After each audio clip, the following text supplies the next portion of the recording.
Today we're talking about story plot. Alright, story plot is the basic foundation, the building block for what we're going to be doing all this year.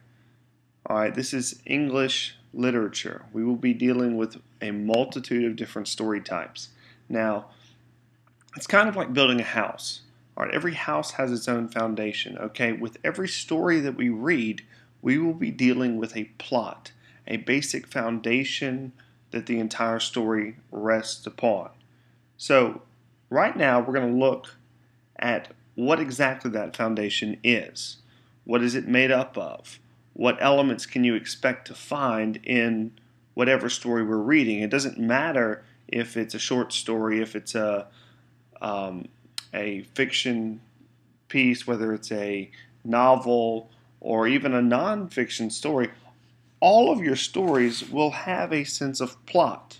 It's kind of like the direction the story is going. If the story doesn't have plot, it doesn't have a purpose. And last time I checked, we don't really read stories that don't go anywhere. They tend to be boring and they don't sell. And ultimately, that is what a writer is doing. They're telling us a story which they think we would be interested in. So, without any further ado, let's take a closer look at what exactly makes up a plot. Alright, plot, a sequence of events. That's key. Keep that in mind. Plot is a sequence of events. Now, here we're going to look at the basic sequence of events.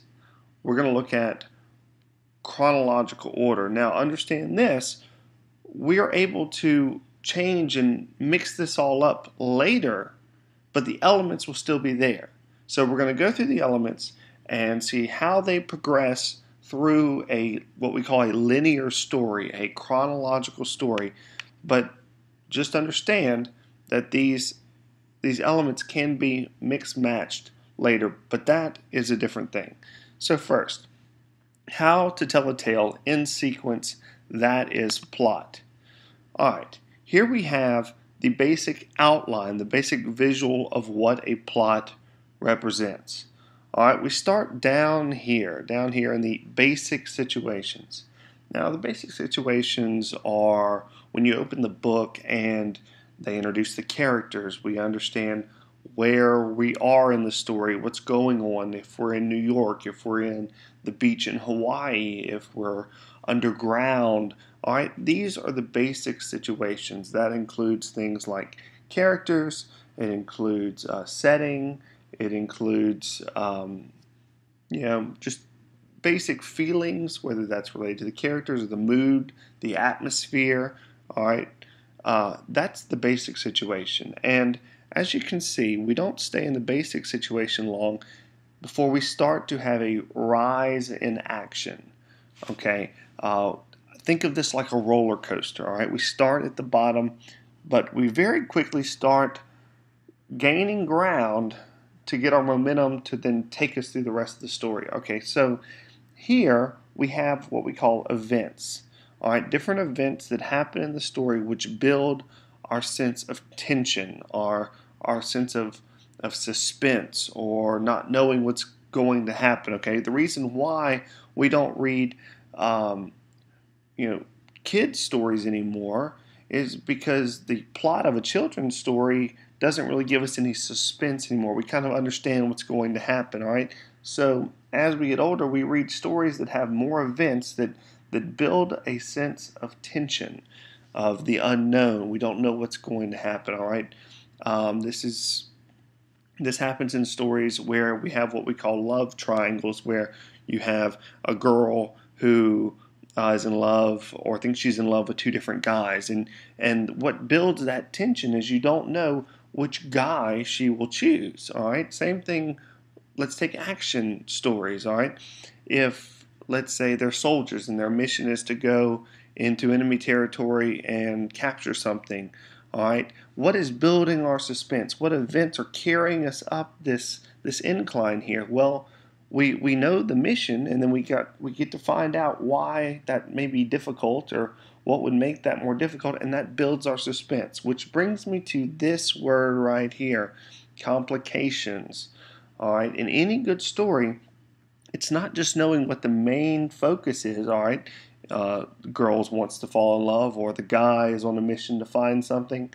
It takes complications, things that are unexpected that happen, which further ratchet up or build up our sense of suspense. And as you can see from the drawing here, we can only build suspense so long until we reach what is called the climax. All right, that is the highest point where something has to change. It can't stay the same way any longer, and change has to happen. All right. In the romantic story, okay, the two guys come up to her and they say, all right, well, which one of us are you going to choose? At that point, there's a climax. She has to make a choice. All right, the guy, enters into the building he's supposed to go into for his mission. All right, something's going to happen. He's either going to succeed in the mission or he's going to fail. But something's going to happen. We're not going to have this continual build-up anymore. All right, once we reach the climax, everything, as you can see, everything after that is building to our resolution. Okay, it's building to our end. Now, looking here, we have the climax, and we have what we call here falling action. Now, falling action takes us down into what we call the resolution. Okay, the resolution, notice it's not as far down as our basic situations because we have a sense of change. We don't end up the same place we began. If the girl has her romantic story and she doesn't know who to choose, she makes the choice. She ends in a different place than where she began. Namely, she's made a choice. She has one of these two guys, assuming they take her. All right, take our same idea with our action story. The guy gets the mission. He goes. He has some complications. He goes. He succeeds or fails. Something happens, and then the end of the story comes. Let's say he succeeded, and now he gets away back to his home, and he's changed somehow. All right, he's different than where he began. All right, now that we've taken a brief overview of what the entire visual of a plot is, let's take a moment to look a little more in depth at all these particular items.